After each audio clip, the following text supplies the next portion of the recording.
రైతేనా. ఎట్లుందన్న కాంగ్రెస్ వచ్చినాక? ఏంది ఉందన్న, వాడు చెప్పేది 6 గ్యారెంటీలు, అది ఏం కరెక్ట్ లేవన్నా.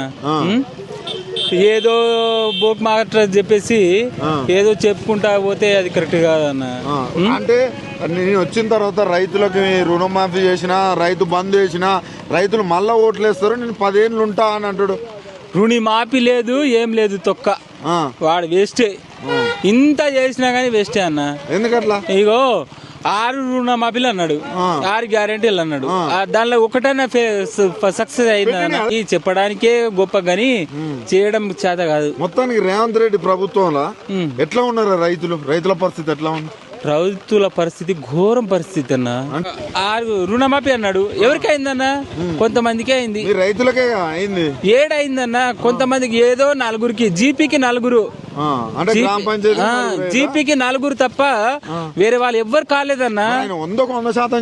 100 ఏం చేస్తాడు వాడు? బొందా? నేను చెప్తున్నా, వాడు గాని కనబడితే నేను నిజంగా చెప్తున్నా, వాడు కరెక్ట్ కాదన్నా. రాజకీయం అనేది తెలియదు వాడికి, రాజకీయం అనుకూలంగా లేదు వాడికి, రాజకీయం అనేది వాడికి తెలియదు. అట్లున్నాడు తన.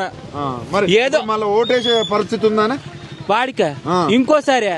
ఇంకోసారి కేసీఆర్ దగ్గర వచ్చి ఏదో గుసగుసలు మాట్లాడుకుంటేనే ఏదన్నా ముందుకెళ్తాడు, లేకపోతే పాతి తొక్కేస్తారు. అంతేనా? మళ్ళీ ఎలక్షన్స్ వస్తున్నాయి, గ్రామ పంచాయతీ ఎలక్షన్ కూడా. అవును. ఇప్పుడు కాంగ్రెస్ పార్టీ వాళ్ళు నిలబడితే ఓట్లు వేసే పరిస్థితి ఉందా? ఏమన్నా ఇందిరా మిల్ ఒక్క బిల్లు వేస్తేనా? అంతేనా? ఒక్క బిల్లు వేస్తేనా వాడు? అదేదో నేనేమన్నా పక్కనే ఒక్కొనికి చెప్పేసిన మా చిన్నమ్మలకు, వాళ్ళకి ఇప్పుడు దాకా ఒక బిల్లు లేదు, బిల్లు లేదు, ఏం లేదు, మనం మసాం లేదు.